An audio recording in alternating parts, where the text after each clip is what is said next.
It's time for the Real Estate Halftime Show. Sit back, relax, and listen to Nashville's premier inside scoop to real estate with the mortgage extraordinaire himself, James Harper.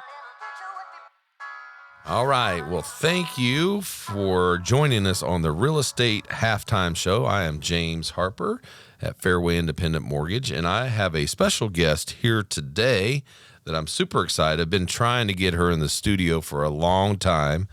She's very busy, doing a lot of transactions in the real estate business, and we're going to dive into that really quickly so we can get into the meat and potatoes of why she's here today and some of the things she wants to share with you listeners out there that might help you make a buying decision or a real estate decision, because she basically works in many, many different lanes of the real estate business. So we want to welcome Amanda Bell from At Home Realty. So thank you. Welcome, Amanda Bell.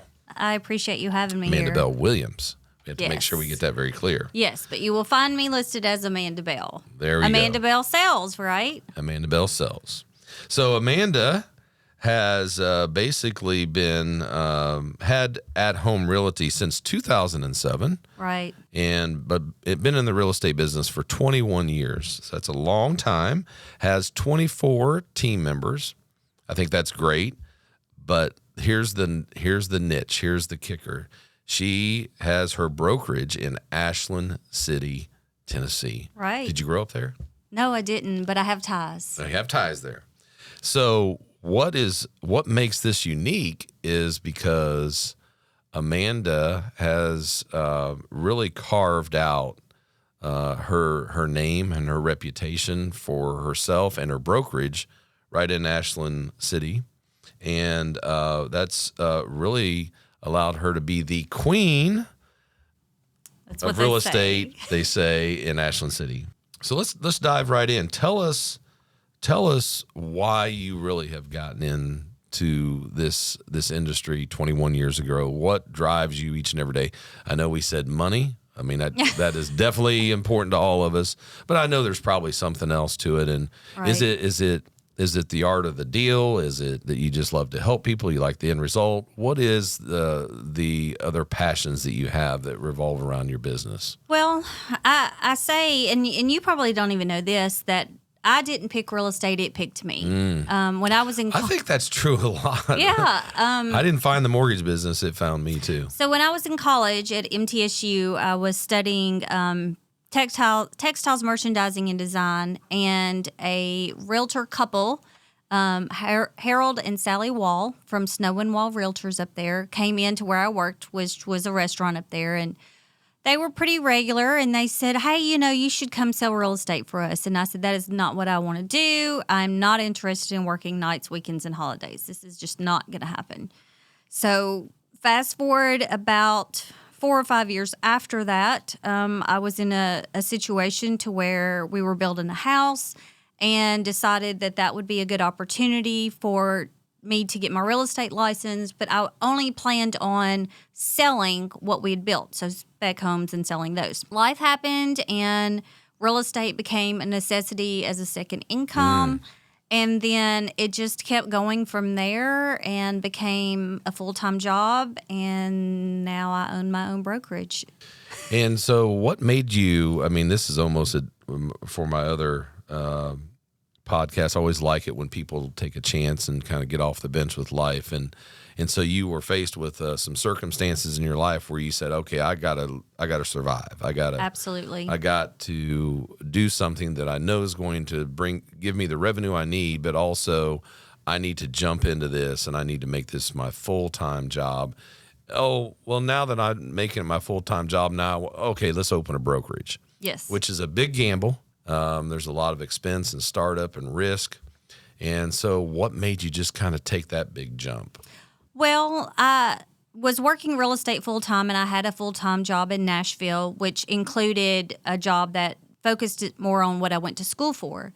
And my hours were cut to 4 hours a day. And it was 32 miles each way to drive to work. And I just wasn't willing to make that drive for 4 hours a day. So I was kind of forced that was costing you money to do that. Exactly. So I was kind of forced to make a decision. Yeah. And since I was doing decent at real estate, it just seemed like it was the opportunity for me to try that full time. So that moved me into the full-time position.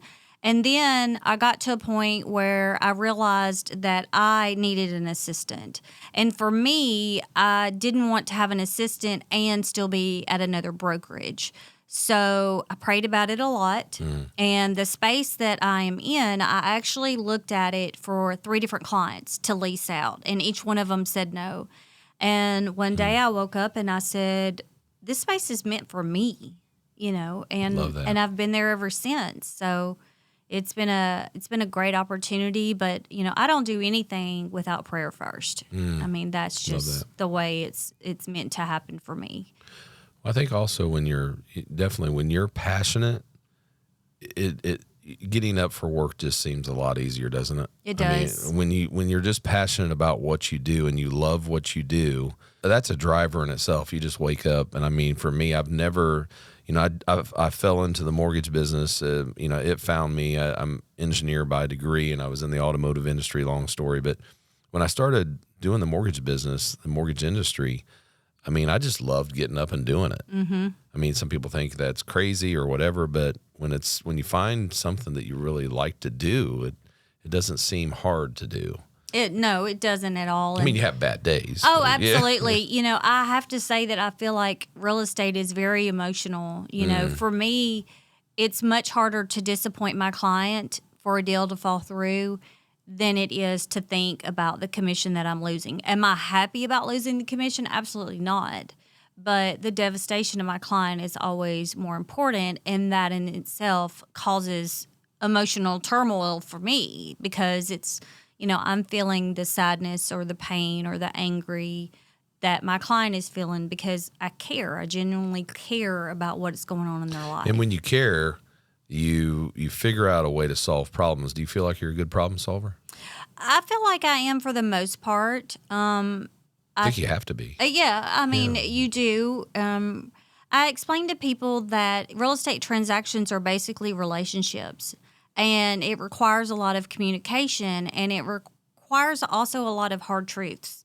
Sometimes not so pleasant conversations about where you need to be versus where you are, or trying to extract information that your client may be feeling, but, scared to say one way or the other, because ultimately it's your job to protect your client, and you need all of that information. I think that is very well said. I mean, setting the right expectations on the real estate side of the transaction or on the lending side of the transaction, setting the right expectations up front, communicating through that, extracting the information you need so that we can really get to the root cause or the root common denominator of what we need to be able to move forward. I think that's still tough for a lot of people in the real estate business. I think it's lending or on the actual real estate side of it.